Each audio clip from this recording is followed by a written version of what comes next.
Everyone, this is Tim with Life Center Ministries. Today we're going to be looking at Acts chapter 24, reading from the NASB version. There will be donation info posted briefly on the screen. For those who are interested in supporting Life Center Ministries, please like, subscribe, share, comment, and all that. Picking up in Acts 24, reading from the NASB. So we finished Acts 23.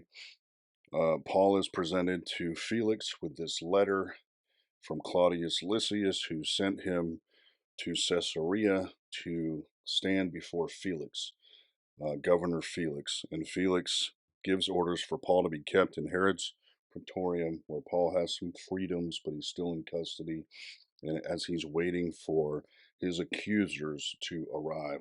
And picking up at verse 1, his accusers have arrived. Now, after 5 days, the high priest Ananias came down with some elders and an attorney named Tertullus, and they brought charges against Paul to the governor. After Paul had been summoned, Tertullus began accusing him, saying to the governor, "Since we have attained great peace through you, and since reforms are being carried out for this nation by your foresight, we acknowledge this in every way and everywhere, most excellent Felix, with all thankfulness. But that I may not weary you further, I beg you to grant us a brief hearing by your kindness."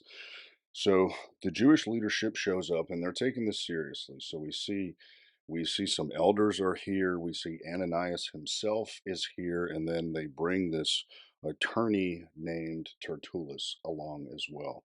And while this attorney here has a Roman name, Tertullus, many experts believe that he was actually Jewish, and he took on a Roman name for professional reasons, which was actually very common at this time. And so they're taking this very seriously. Again, they come here to Caesarea and they have an attorney with them, and they're going to present their case. And they want Paul convicted and they want Paul removed. They want him gone. They want him out of the picture. And then in verse 3 and 4, we see he starts with false flattery to gain favor here, which was a common practice from what I understand at this time as well, whether standing before a governor or a ruler or a king. And so a little brief history on Governor Felix. He's a bit of an interesting man. His name is Antonius Felix, and he was born as a slave. And his brother Paulus was a friend of Emperor Claudius. And so this relationship, history tells us, enabled him not only to gain freedom from slavery, but also to become the first former slave to become a governor of a Roman province. So he's a bit of a unique man here. And his slave mentality stayed with him, though. And Roman historian Tacitus wrote a bit about Felix, and Tacitus describes him as a master of cruelty and lust who exercised the powers of a king with the spirit of a slave. And he indulged in every license and excess. Tacitus says that he thought he could do any evil act with impunity. He thought he could do anything and get away with it because of who he was. He ordered the massacre of thousands of Jews in Caesarea, and many more homes were looted by Roman soldiers in the process. So, as we see, this flattery was false. That's why it was not genuine. Any Jewish person at this time would not think would not think highly at all of Felix, let alone flatter him in this way. So this was all just a way to gain favor, clearly, with Felix. Picking up in verse 5. For we have found this man a public menace and one who stirs up dissensions among all the Jews throughout the world, and a ringleader of the sect of the Nazarenes. And he even tried to desecrate the temple, so indeed we arrested him. By interrogating him yourself concerning all these matters, you will be able to ascertain the things of which we are accusing him. The Jews also joined in the attack, asserting that these things were so. So Tertullus here, he wants to paint a picture of Paul as a political enemy, as a threat to peace, a revolutionary, a terrorist of some sort. He associates him with the Nazarenes, and I believe in this term was a lowly, derogatory term used for the Christian movement, or the way, as we often see it called, the sect of the Nazarenes. And what this does, it connects him with this despised and lowly place. As we know, Nazareth had a poor reputation as a city. We talked about that back in the Gospels with Christ. And then they bring the one he in verse 6, I believe, verse 6, he brings the one specific charge here against Paul and says that he tried to desecrate the temple, although there was no evidence of this because it simply wasn't true. And in verse 8, he essentially says so he says by interrogating him yourself concerning all these matters you'll be able to ascertain. So he's basically saying we don't have any evidence, but our only hope is that maybe Paul would incriminate himself as Felix starts to examine him and question him himself. And picking up in verse 10, and when the governor had nodded for him to speak, Paul responded, knowing that for many years you have been a judge to this nation, I cheerfully make my defense. Since you can take note of the fact that no more than 12 days ago I went up to Jerusalem to worship, and neither in the temple did they find me carrying on a discussion with anyone or causing a riot, nor in the synagogues, nor in the city itself, nor can they prove to you the things of which they now accuse me. So Paul doesn't engage in this false flattery. He acknowledges who he is and he's going to make his defense. He knows that there's no evidence and he knows that the false flattery is not warranted. He's not going to take that approach here. And he basically says that all of this stuff just happened 12 days ago, and there's no witnesses here. There's no proof of their claims. And he says, I was going to Jerusalem to worship just like everybody else. And picking up in 14, but I confess this to you, that in accordance with the way, which they call a sect, I do serve the God of our fathers, believing everything that is in accordance with the law and is written in the prophets, having a hope in God, which these men cherish themselves, that there shall certainly be a resurrection of both the righteous and the wicked. In view of this, I also do my best to maintain a blameless conscience both before God and before other people, always. Verse 17. Now, after several years, I came to bring charitable gifts to my nation and present offerings, in which they found me occupied in the temple, having been purified without any crowd or uproar. But there were some Jews from Asia who ought to have been present before you, to have been bringing charges, if they should have anything against me. Verse 20. Or else have these men themselves declare what violation they discovered when I stood before the council, other than in regard to this one declaration which I shouted while standing among them, for the resurrection of the dead, I am on trial before you today. So, for 14 through 21 here, Paul explains why he's been arrested to the best of his ability. Paul makes it clear that he has not abandoned the God of our fathers. It is, again, we've talked about this, it is a fulfillment of Judaism. It's not that Paul has abandoned Judaism, it's in Paul's perspective the those who claim Judaism have rejected Christ. And Paul refers to the movement here as the way, again, rather than a derogatory term of the sect of Nazarenes. And then Paul, in 18 and 19 here, Paul makes a key point. It's the strongest point in this little section here is he says the Jews from Asia were the ones who incited all of this chaos. Where are they? They're not even here to say anything against me. There's nothing else here to talk about. And then in the last, in 21, he references what a good portion of Acts 23 was about when Paul divided the Sadducees against the Pharisees, and he was able to maneuver his way out of that situation. Um, Picking up in 22, but Felix, having quite accurate knowledge about the way, adjourned them, saying, when Lysias the commander comes down, I will decide your case. 23. He gave orders to the centurion for Paul to be kept in custody and yet have some freedom, and not to prevent any of his friends from providing for his needs. So Felix avoids making a decision here, and we'll see more as this little bit unfolds here before the end of the chapter about Felix. He does not want to make a decision. Um, and it says he has quite accurate knowledge of the way. And so this was most likely gained from his wife Drusilla, who was a Jew. And he would have known from her that Christianity came from Judaism, so to speak, and that it was not a threat to Roman rule. And he tries to walk a middle ground here. So he wants to keep Paul in custody, but give him some freedom. He's trying to appease both parties and not make a decision, although it seems like, again, he clearly could have. Verse 24.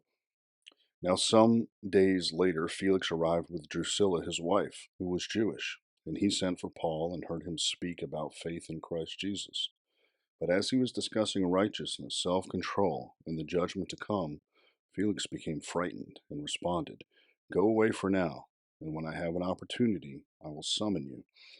So Felix here, he wants his wife to hear from Paul, and we don't know why. Maybe Felix was truly trying to make a decision. Maybe Drusilla wanted to hear Paul's side of the story. Maybe he was just fascinated with Paul. Again, Paul being a very unique individual. And so we know a few things about Drusilla. Drusilla was the sister of Herod Agrippa II and Bernice. And we know from other sources and from what we'll read in Acts 25 that her brother and sister, Agrippa II and Bernice, were in an incestuous relationship together. And her father was the grandson of Herod the Great. So her father, Herod Agrippa I, was the grandson, so she would have been a great grandchild of Herod the Great. Drusilla, at the age of 14, was given in marriage by her father to King Exegesis, who was the king of Emesa, at 14 years of age. And then Josephus tells us that she was unhappy in this marriage, and that at the age of 20, Felix, Governor Felix, seduced her and made her his third wife. And then Drusilla and Felix would have a son together, and his name would also be Agrippa. And then we know from multiple sources in history that Drusilla and her son Agrippa died in Pompeii in 79 AD at the age of, she was 41 years old, and Mount Vesuvius erupted, as many of us know, and Pompeii was destroyed, and she was killed in 79 AD during that. And so, looking back at 24 here, Paul speaks about faith in Jesus Christ. And then it says, but 25, but as he was discussing righteousness, self control, and the judgment to come, Felix becomes frightened and says, "Go away," and so on. So he was listening when he was talking about faith in Jesus Christ. However, when Paul talks about righteousness, self control, accountability to God, essentially, God's judgment, Felix becomes uncomfortable, as people often do. And most likely, Paul would have known, credit to Paul here.